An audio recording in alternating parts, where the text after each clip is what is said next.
How many of you were around last month? You were here last month? Please raise your hand. Yes.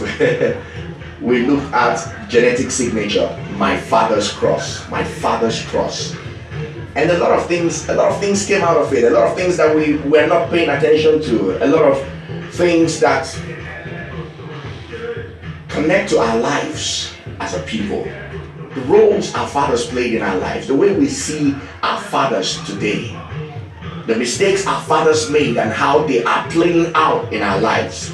Mistakes that our fathers made, which made our mothers become the foundation of the family instead of the pillars of the family. Choices that our fathers made, which affected us.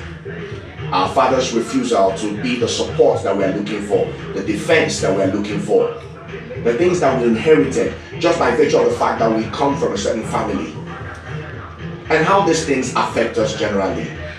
The truth of the matter is that all those things that we inherit have a way of playing into our relationships today if we don't deal with them. If we don't deal with them.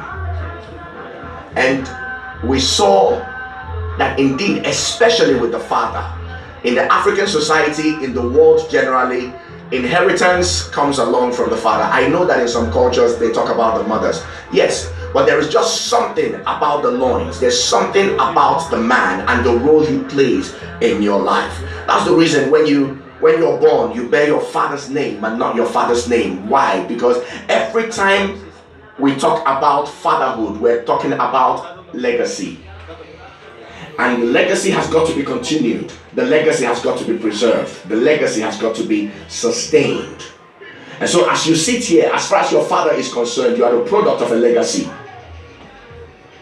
And when that legacy does not make sense in your life, you are going to continue a pattern that is covered in confusion.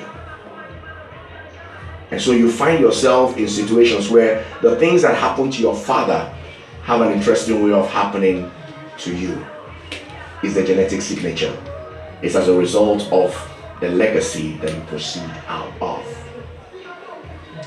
And so those things, as we saw last month, are things that you must deal with consciously. You don't wish them away. You don't decide they're not going to happen to you.